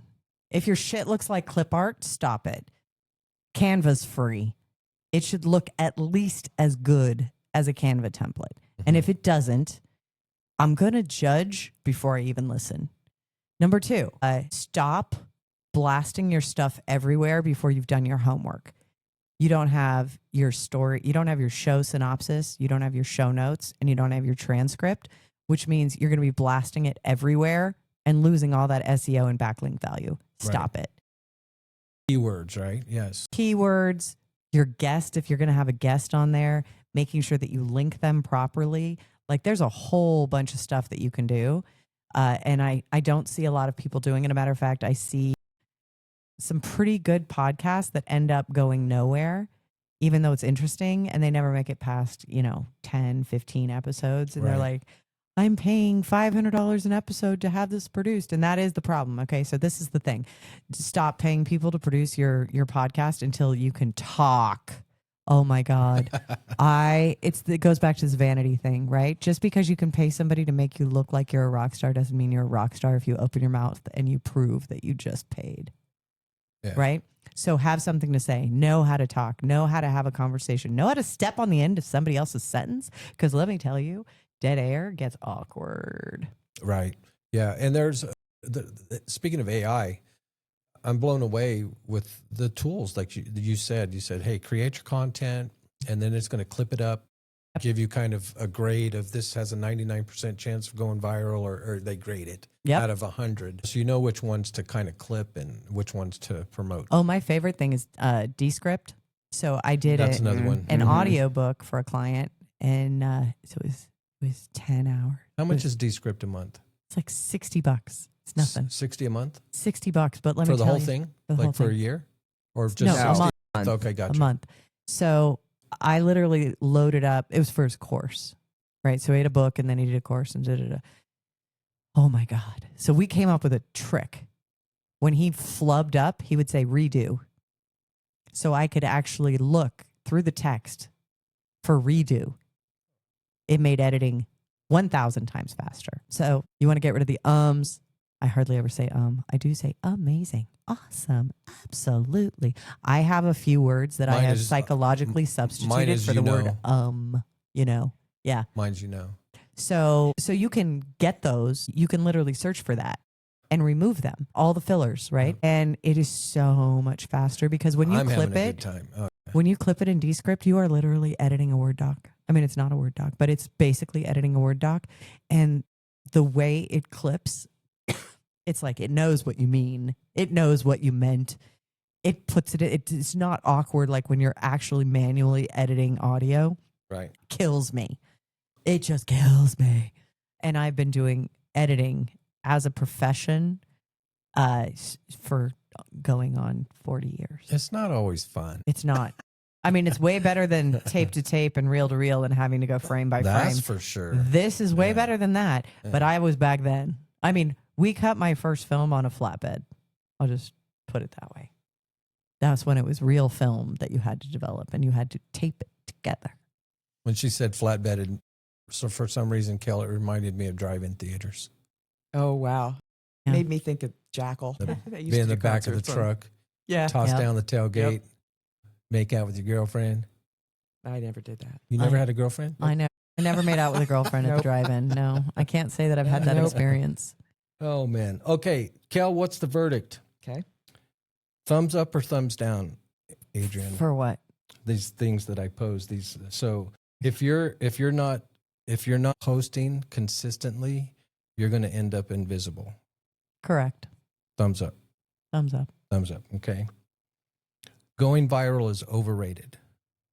Thumbs down. It Thumbs is down. not No. overrated. Yeah, there have been years of my life where I look at my Facebook reach and I literally will use it like a hammer over people's heads to get what I want. And it was for the power of good. It was because I was defending a little guy or whatever. I never abused it. I never abused my power. But let me tell you, I felt even more omnipotent. And getting a sponsorship deal when I literally go, oh, by the way, here's my click. Look, that's my Facebook right now. And that puts them at shut up and take my money. So it doesn't matter if you went viral over something stupid. Which is funny because my audience will share this. Well, I guess for the right thing, you don't want to be going viral at the Coldplay concert, though. Well, That's somebody else's. Somebody else went viral. That's what I'm saying. She didn't want to go viral like that. You don't want to go viral. But here's like the deal. that, Original too. No. Poster went viral. the Not original those people. poster went They viral. were the subjects of the virus. Of the That's a good- virality. She did not benefit. That's a good distinction. Okay, so this is you want to That's the control key. the narrative. Right. And part of controlling the narrative is to control when people Google for you what comes up. And if you do not own the first 5 pages, then something could be amiss. So you want to make sure that you have enough content on enough platforms and enough spidering and interconnectedness and enough real earned organic media that when it comes up, and here's the other trick, when it comes up, it's all you. You want to make sure it's all you? Great.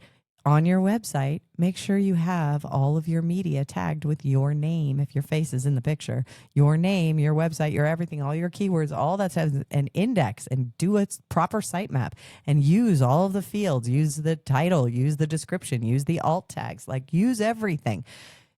Because then, as you know, now on page 1 of Google, you get the AI box at the top, which you really want a frequently asked questions so that you can feed all of that with all those things.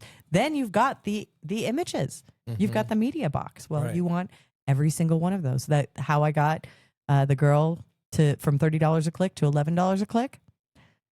Images, 30,000 of them, all SEO'd properly. I love it. And it makes me feel good because I was actually, when I was uploading, even they were converted from audio to MP4s. And then uploading that to YouTube, I went through the whole thing where it says, show more. Yep. And then all that stuff, all your SEO keywords. All the things. All that stuff. And do you want to know the really sneaky? What's that? So when you put in all of your keywords in that section in YouTube, make sure your last keyword is something odd. For example. Like pink fluffy cotton candy chicken. I mean, like make it unique to you and not obviously like that. Pattern interrupt. No. It's the last keyword because then keyword. When it suggests next videos, it's going to also suggest the next video. It helps you keep them in your sphere. center I see what you're saying. of influence by keeping all of the suggested videos that are coming consistent. Right. Okay. I got you. You already pointed out that the most small businesses underinvest in promoting and Or they spend the money on the wrong thing, like a Yellow Pages ad. First of all, we're not using the Yellow Pages anymore. So there's ways and ways and ways to do it. But the number one thing is to make sure that your directory stuff is the same. If you have it say street, STREET, and in another place it says ST period, and another place it says STR or SRT or whatever, like you're screwed. It has to be identical and it has to be exact across all the platforms. And all of that is very easy to do with tools. That's one of our startups is Bazzazz. That's literally all we do is local marketing and the AI answering the phones and all those. It's just local. The whole reason that we do that is because these are stupid, simple things that most business owners, they don't know where to look. They don't know how to do it. So then they end up spending, $2,000 a month for somebody to do it for them when literally for $250, like they could have everything. Got it. And then this goes to your point I think you were making earlier about getting out of your comfort zone. It's kind of like what you're saying where promotion should feel a little uncomfortable, right? Promoting should feel a little uncomfortable. No, the whole idea is to get it to the point where you can say things as naturally as you can say your name. It's just practice. So if it's uncomfortable, that means you just need more practice. And you have to be saying the right things. And, going back to what Kel said, she needed to learn how to not feel like a hooker when she was offering things for sale. The key for that, it was a neuro-linguistic programming mindset shift thing, which was crazy because my sweet spot, my reward when I was a kid, like when we had a little extra money, because I grew up on welfare, but had a little extra money, I'd get little bay shrimp. Like 50 cents of little bay shrimp. Now, 50 cents, keep in mind, gas was 72 cents. So 50 cents, a little bay shrimp, that was my like super treat for getting a good grade or doing whatever. We had a little extra money, right? So we did an anchoring with that, and I can go get bay shrimp whenever I want. So. And they're cheap. It was helpful. So, but literally just doing this mindset thing that unlocked that feeling of shame of taking someone's money for doing something that made me so happy. Because I love making people famous. I do too. I have so much fun. I love promoting them, helping them do what they want to do. Exactly, right? I mean, you're just such a natural pimp. And so and like these things are so easy, right? And it makes me so happy. But then I realize, okay, if I'm not taking the money, then that puts me in struggle. Then I can't afford to do what I love that makes me so happy. So then I readjusted everything. And then from that point on, I had a hard time saying $295 from stage. And then we did that NLP process and I was like, $5,000. That was my base. Like $5,000, no problem. Now I'm at like $25,000. I can say without batting an eyelash, like that's the package. And a few times I've said 50, 75, did not bat an eyelash because I knew what I had is what they needed and desperately. And it was going to make them about $20 million and I wasn't getting equity. So I was like, okay, You can either give me some equity or you can pay more upfront. Yeah, you got to know your value. Oh, that one I did. Yeah. Kel, what have you taken, learned anything from today? What do you God. think? What's the first thing comes to mind? First thing that comes to mind. Oh God, it's like This lady's You asked wicked that- smart, right? Just like so much stuff. It's like information overload with this well, one. I'm just like, why haven't we been working together for the last 15 years? I do wonder. Busy. I do wonder that often because we do practically share a brain, and she can keep up with me. Like there has not yet been a time in the last 14 years that we have known each other where I have brain dumped, which would normally put a normal human being into some sort of coma where their eyes are rolled into the back of their head and they need medical attention. And I'm like just, you know what? she whips out the pen, she starts taking notes, and then next day she's like, okay, I got this, and this done. You were going to do that. Did you do your homework? And I'm like, holy crap, mutual accountability. Like, I mean, she is just on it. As a running mate, she's fantastic. No, you know what you guys are reminding me of? When you get together. No. I think it's like this. You're the 180-degree opposite of Dumb and Dumber, right? Okay. You two, that's the first thing. But when you guys are together, you are also the female version of Step Brothers.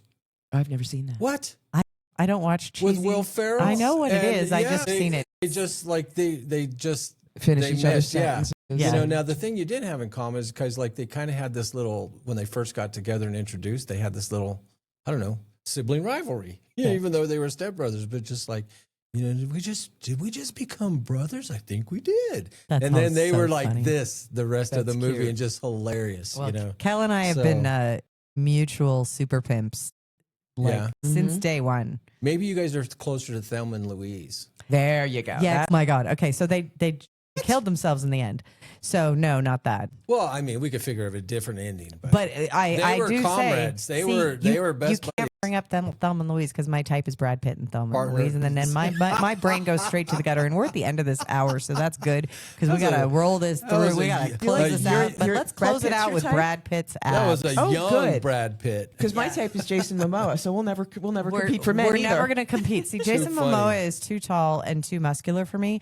And He's not I'm too like, muscular for me, I like, but the dark 5'10", blonde hair. 180. They could be 6'5", but 180. Like anything over 180 pounds, I can't take them. If they're 180 pounds or less, I have no fear I never for my thought about that. and my relaxes because life. I know if I had to, if push came to shove and I was in danger or something and I had to take them out, I could. I have techniques. Yeah, I I have don't worry technique. about size. Well, but see, that's the thing. I don't have those. I only have what the military gave me, and that pretty much maxed out at about 180. Anything over than that, I got to really trust them, and then that trust goes into my subconscious, and I have trust issues, and this is why I'm single. So, Yeah. Military, 5'10", 180 military pounds. What she said. operation. Brad Pitt, Thelma and Louise. I like abs. I like washboard. I try to date not under 35. I do date younger. Black Besides boys want the younger.